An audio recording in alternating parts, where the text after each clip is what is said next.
여러분, 감사는 단순히 받은 것에 대해서 보답하는 것이 아닙니다. 하나님께서 누구이신지에 대한 믿음의 고백이 감사라고 할 수 있습니다. 한 해 동안 여러분들에게 베풀어 주시고 여러분들이 받은 것뿐만이 아니라 여러분들의 모든 상황 속에서도 하나님은 여러분과 함께 해주셨다는 것, 또 그 속에서 하나님을 깊이 알아갈 수 있는 그런 믿음의 고백이 바로 감사인 것입니다. 그런데 이 감사의 부분이 오늘날 우리는 범사에 감사해야 된다는 것을 너무나 잘 압니다. 하지만 그리스도인이라고 해도 감사보다는 염려와 걱정이 많은 것이 이 세상을 살아가는 우리의 모습입니다. 한 부부가 대화를 합니다. 그런데 이 부부의 문제는 항상 걱정이 많다는 겁니다. 하루는 아내가 남편에게 말합니다. 여보, 당신은 맨날 그런 걱정을 많이 해. 걱정 그만해. 이제 은퇴했지만 괜찮아. 충분히 걱정 안 해도 돼. 우리 먹고 살 수 있어. 라고 이야기했습니다. 남편이 이렇게 이야기합니다. 내가 걱정 안 하면 누가 걱정해? 당신이 걱정을 해? 당신도 걱정 안 하고 애들도 걱정 안 하잖아. 그랬더니 아내가 이야기합니다. 한숨을 쉬면서 이야기해요. 아유, 여보, 걱정한다고 월급이 나와? 뭔 얘기인지 모르시겠죠? 걱정한다고 월급 나오지 않는다는 거예요. 예. 걱정을 한다고 돈을 더 벌 수 있는 게 아니라는 겁니다. 우리는 세상을 살면서 이런 많은 염려와 걱정과 근심, 이런 것들이 우리 안에는 늘 쌓여져 있는 시대를 살아갑니다. 그러다 보니 이런 시대 가운데 감사는 그리스도인들 안에서도 점점 사라지고 있습니다. 작은 것에 대한 감사가 과거의 시절에는 많았다 한다면 오늘날 시절에서는 그런 하나님의 은혜나 하나님이 더하신 것들에 대해서 당연한 것으로 여긴다는 겁니다. 우리가 일상을 살아가면서 이 당연하게 여기면서 세상을 살아가면 여러분, 불안과 초조와 염려와 근심들은 더욱더 쌓이기 마련입니다. 오늘날 한국 사회는 더욱 그렇습니다. 2024년 3월 18일자 서울신문을 보게 되면은 다음과 같은 헤드라인의 기사가 떴습니다. 한국 사회 전체가 우울과 불안에 시달리고 있다라는 것이었습니다. 실제 이 대한민국은 2000년대 이후로 OECD 경제협력기구에 의하면 한국은 자살률이 세계 1위입니다. 이 세계 1위를 달리고 있는 자살률은 2위를 하는 국가와 그 격차를 보면은 2배나 차이가 나고 있다라는 겁니다. 2배나 자살이 많다라는 겁니다. 행복지수는 점점 바닥으로 떨어지고 있고 출생률도 점점 바닥을 찍고 있습니다. 그런 부분에서 한국인들은 마음의 병이 깊어지고 있다라고 신문 기사는 분석하고 있습니다. 공식적으로 우울증 앓고 있는 사람이 이 대한민국에 100만 인구나 된다라고 합니다. 그것도 공식적이라고 했으니 우울증 약을 처방을 받든지 정신과를 다닌다든지 하는 분들이 100만 명이라는 겁니다. 그렇지 않은 분들은 아마 더 되겠지요. 거기에 우울증뿐만이 아니라 최근 이 5년 사이에 공황장애를 앓는 사람들도 과거에 비해 50% 이상 증가했다라고 합니다. 그 50%라고 하니까 몇 명 안 될 것 같은데 그렇지 않습니다. 20만 명 이상이 공황장애를 앓고 있다라는 겁니다. 사회는 점점 살면서 고통을 당하고 있고 점점 분노가 쌓이고 있으며 슬픔과 좌절, 절망과 애도가 이 사회에 가득해서 이 대한민국 사회 전체가 우울증에 빠져 있다라는 그 진단을 신문 기사는 내고 있습니다. 오늘날 이런 시대에 바울은 무엇이라고 말할까요? 염려 대신 기도와 감사로 하나님께 맡기라라고 말씀합니다. 여러분, 오늘 이 빌립보서의 내용을 보려면 당시의 배경을 좀 봐야 됩니다. 여러분, 빌립보 같은 경우는 이 유럽 지역에 세워진 첫 번째 교회였습니다. 사도행전 16장을 보게 되면은 루디아라고 하는 여자에 의해서 그 가정이 하나님 앞에 드려짐 가운데 교회가 시작이 되었습니다. 이 빌립보서가 쓰여질 때가 빌립보에 교회가 생기고 나서 최소 10년에서 15년 정도의 시간이 지나서였습니다. 빌립보 교회는 많은 부분에서 부흥합니다. 그걸 알 수 있는 것이 빌립보서 1장 1절 말씀에 보면 빌립보에 사는 모든 성도와 또한 감독들과 집사들에게 편지하노니라고 하면서 이 편지가 빌립보에 있는 성도뿐만이 아니라 여기에 직분이 있는 사람들을 이야기하지요. 감독들과 집사들이라고 합니다. 감독도 한 사람만 있었던 것이 아니라 2명 이상의 감독이 있었다는 것을 알 수 있습니다. 그렇다 한다면 빌립보 교회는 10년에서 15년 사이에 상당 부분 부흥한 교회입니다. 그도 그럴 것이 빌립보에 회당이 존재하지 않았습니다. 유대인의 회당이 존재하지 않았던 그때에 바울이 복음을 전하게 되고 그 루디아의 가정에서 시작된 교회는 정말 엄청난 부흥, 큰 조직의 하나로 이루어졌을 것입니다. 그런 교회가 외부로부터의 어려움과 내부로부터의 어려움을 겪습니다. 외부로부터의 어려움은 로마 제국에 의한 박해였습니다.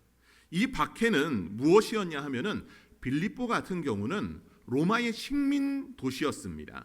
특별히 로마, 이 이탈리아 땅이 매우 좁았기 때문에 로마 시민권자들은 점점 많아지고 있었던 상황. 즉 로마의 군인들에게 전역을 하게 되면 그들에게 로마 시민권을 주게 됩니다. 그런데 로마 시민권을 가진 자들이 많아지게 되다 보니까 그 땅 안에 다 수용하지 못해서 빌립보를 식민 도시로 만들면서 그곳에 이주하기 시작합니다.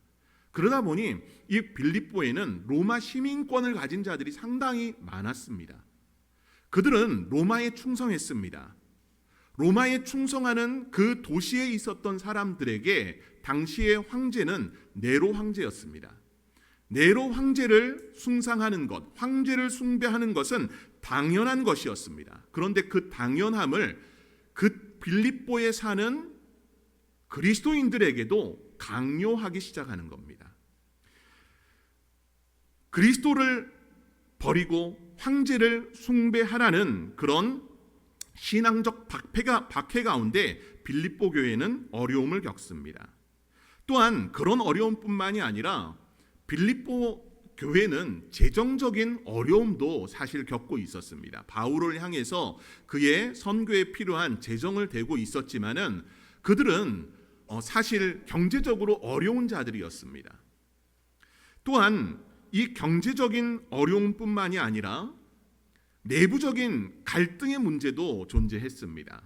오늘 우리가 4절에서부터 7절의 본문을 봤는데 본문인 2절과 3절을 보게 되면은 유오디아라고 하는 여인과 순두계라고 하는 여인의 이야기가 등장을 합니다. 이 두 사람은 빌립보 교회의 여자지만은 여성 리더로서 이 빌립보 교회에 섬기고 있었던 두 여종이었습니다. 그런데 이 두 여종 사이에 갈등이 발생을 하게 됩니다. 그것은 어떤 갈등인지 알지 못합니다. 개인적인 성격의 차이일 수도 있고 사역의 방향이 일치되지 않아서 갈등을 겪을 수도 있고 신학적 견해가 달라서 차이가 있었기 때문에 이런 갈등이 있었을 수도 있을 것입니다. 또한 이 빌립보 교회는 처음 사도행전 16장을 보게 되면은 루디아라고 하는 여자는 매우 부요했던 사람입니다. 그는 자주 옷감을 판매하는 그런 사업가였지만은 또 한 부류의 사람은 너무나 평범한 간수의 일을 하는 간수장의 일을 하는 그런 평범한 사람이었습니다. 그런 사람들이 모이게 되다 보니까 교회 안에는 부요한 자와 가난한 자, 힘을 가진 자와 힘이 없는 자, 그들 사이에 갈등이 유발되고 있는 그런 상황에 바울은 한 마음을 품으라고 이야기를 합니다. 그러면서 그들 안에 가지고 있었던 염려들, 걱정들, 근심, 불안, 초조, 이 모든 것에 대해 바울은 무엇이라고 말하느냐? 너희는 주 안에서 항상 기뻐하라. 내가 다시 말하노니 기뻐하라 라고 하면서 모든 염려의 부분을 다 내어놓으라 라고 말합니다. 여러분, 염려와 근심 없는 사람들 계십니까? 이 자리에 있는 성도 여러분들 중에 걱정 없는 분들 있습니까? 아마 없을 거예요. 저도 염려하고 걱정합니다. 오늘 하루에 있을 이 모든 일들에 대해서, 오늘도 새벽을 시작을 하면서 오늘 설교는 어떻게 할 것인가, 오늘 성찬회는 어떻게 진행될 것인가, 이런 염려와 걱정들은 제 안에도 있습니다. 여러분들 안에도 그 비슷한 염려와 걱정들이 있을 겁니다. 아마 크기의 차이일 뿐 모든 분들이 염려의 부분들을 갖고 있을 것입니다. 그러나 오늘 바울은 이 염려에 대해 이야기할 때 아무것도 염려하지 말고 라고 말씀합니다. 여러분, 어떤 것은 염려하고 어떤 것은 염려하지 않는 것이 아니라, 선택적인 것이 아니라 모든 것에 염려하지 말고 라고 합니다. 저는 이 염려하지 말고를 이렇게 바꿔봤어요.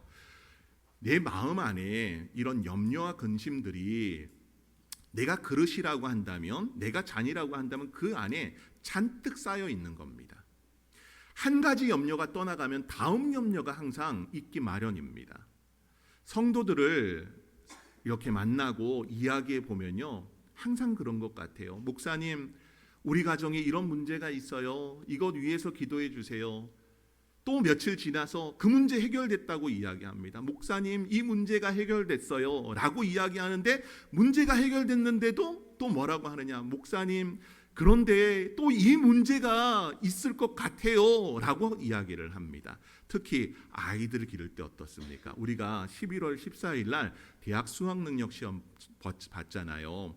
이제 시험을 봤으니 모든 게 다 끝났다라고 말할 수 있지만 어디 그렇습니까? 앞으로 남아있는 절차들 뭐가 있습니까? 성적표도 받아봐야 되고요. 또 성적에 따라서 입시 학교에 넣어야 됩니다. 원서를 넣는 일들. 또 원서를 넣는 것만으로 끝나지 않아요. 논술을 봐야 돼요. 또 어떤 학교들은 합격자 발표가 나오고 나서 떨어지게 되면은 이제 이 합격자 발표가 나가지고 떨어지면 거기 예비 순서에 또 들어가잖아요. 그러면 계속해서 염려하고 걱정하게 되는 것. 여러분, 이게 딱 우리 모습인 것 같아요. 하나를 해결하지만 다음 것에 대해서 항상 염려하고 있는 것. 그러나 바울은 모든 것에 대해서 염려하지 말라라고 합니다. 여러분의 안에 있는 이런 여러 가지 숙제들, 여러 가지 걱정하고 있는 것, 염려하고 있는 것들을 싹 비워버리는 은혜가 있기를 소망합니다. 여러분, 비워야지만 채울 수 있는 거예요.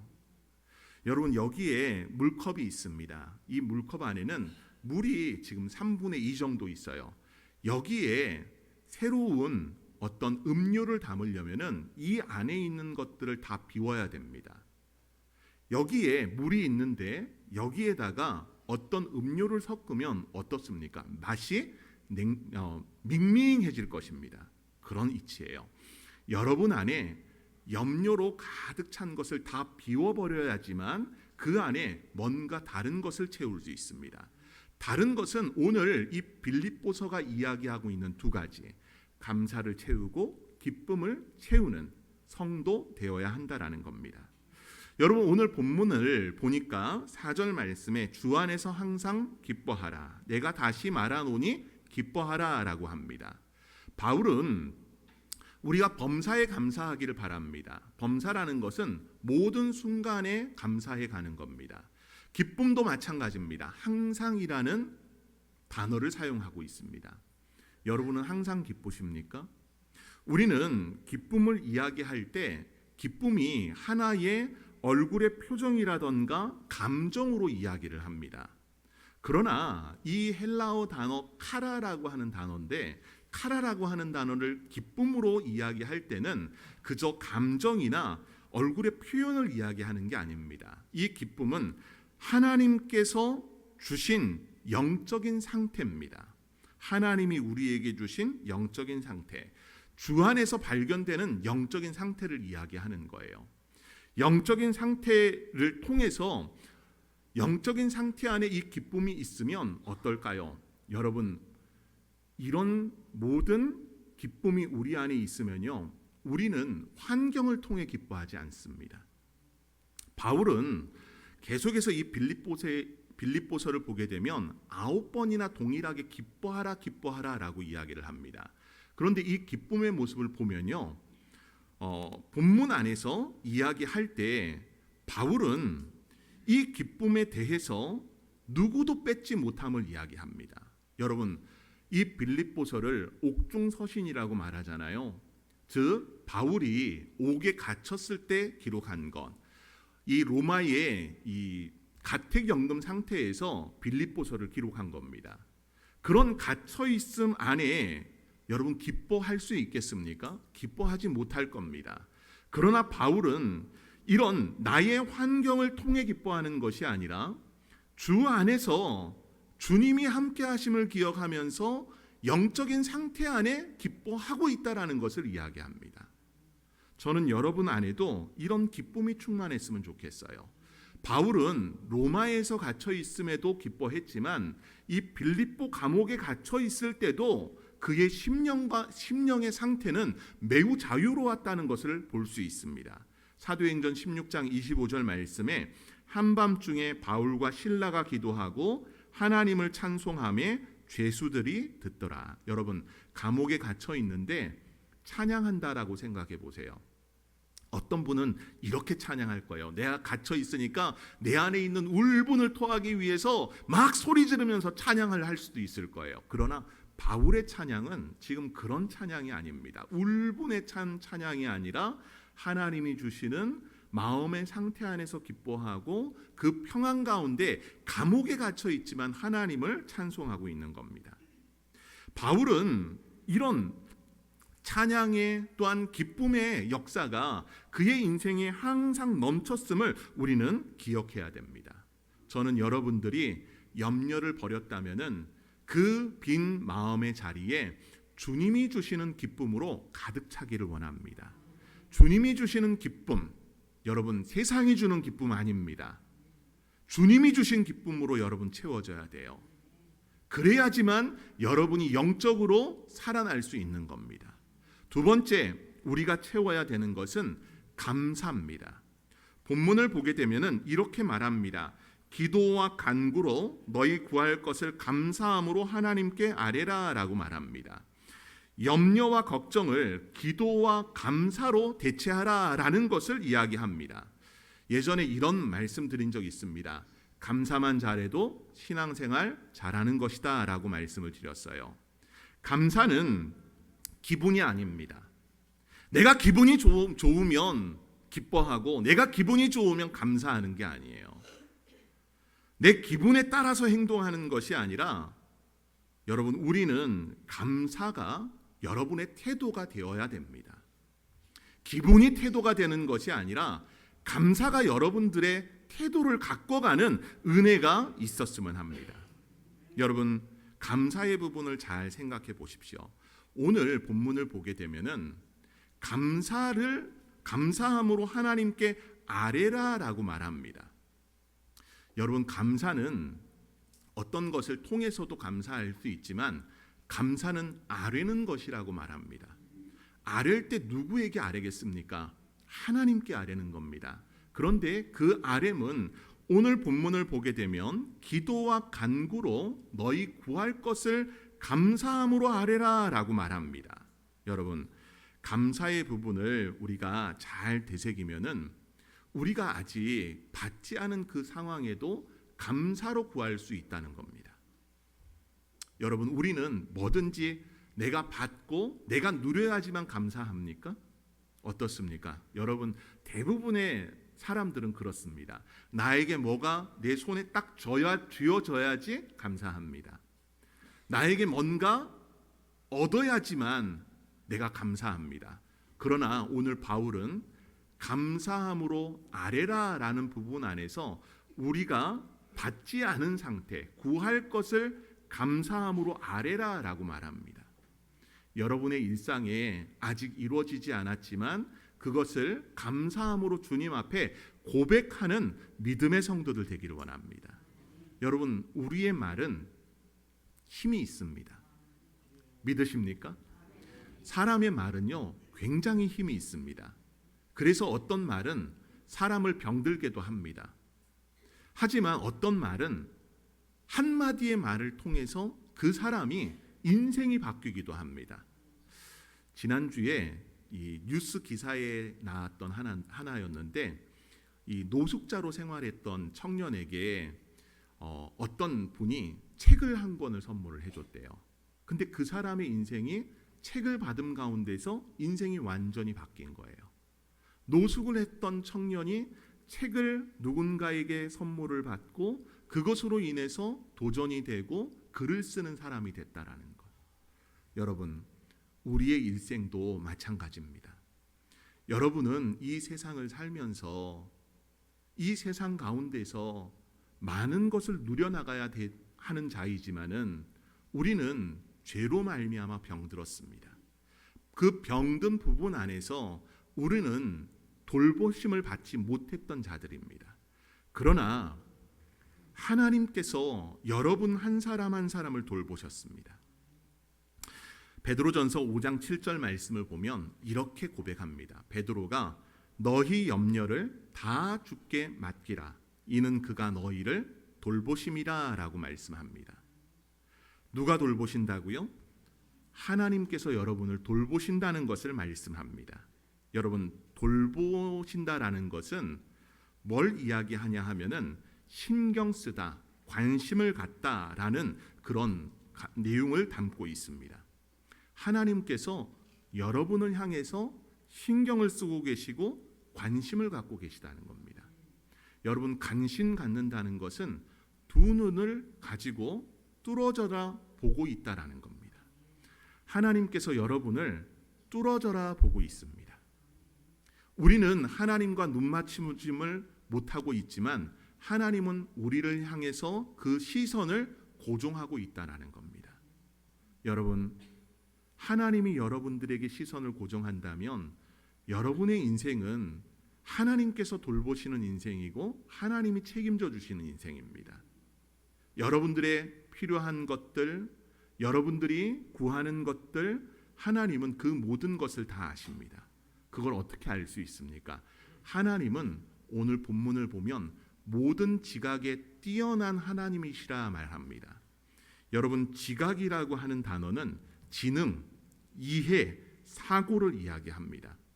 오늘 이 빌립보서에서는 이해하다라는 것으로 해석을 할 수 있습니다. 근데 이 누스라고 하는 단어가 쓰일 때에는 마음의 중심의 부분을 통해서 그의 지능, 그의 이해, 그의 사고력을 이야기를 합니다.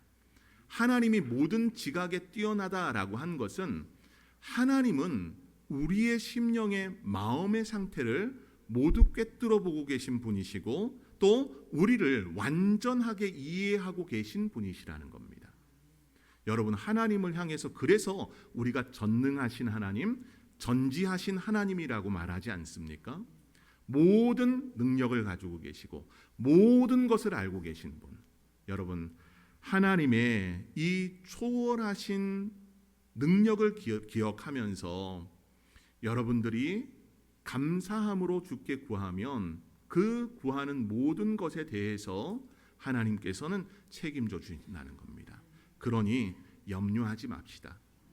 염려를 나의 마음의 잔에 담고 있다면 그것을 다 내버리십시다. 그리고 채웁시다. 하나님을 통한 기쁨과 하나님께 감사함을 여러분 마음속에 채워가는 은혜가 여러분들 안에 있기를 소망합니다. 이것은 예수님을 통해 이루어주신 겁니다. 예수님이 십자가를 짊어지심으로 말미암아 우리는 더 이상 염려하지 않고 기쁨과 감사로 나가는 인생이 되었습니다. 그것은 예수님이 십자가를 통해 이루신 그 마지막 말씀, 내가 다 이루었다. 내가 다 이루었다. 여러분을 향해서 우리 주님은 모든 것을 다 이루어 주셨습니다. 또한 주님께서는 부활하심 가운데 승천하시고 하나님 나라, 하나님 보좌 우편에 계시며 우리에게 두 가지를 선물로 더해 주셨습니다. 그것이 뭡니까? 첫 번째가 여러분들의 처소를 예비하는 것이고, 두 번째가 성령을 여러분들에게 더해 주신 것입니다. 성령을 받아 누리는 우리 성도들, 특별히 주님의 십자가와 부활과 승천을 기억하면서 하나님이 주시는 평강으로 가득한 은혜가 여러분들 안에 있기를 원합니다. 모든 지각에 뛰어난 하나님의 평강이 그리스도 예수 안에서 너희 마음과 생각을 지키시리라. 주님이 함께 하시면 여러분들의 모든 염려는 다 사라지기 마련입니다. 주님이 함께 하시면 기쁨과 감사가 여러분들 안에 충만할 것입니다. 여러분들의 인생이 주님으로 말미암는 하나님이 더하신 이 평강을 누리는 은혜가 모든 성도에게 있기를 간절히 소망합니다.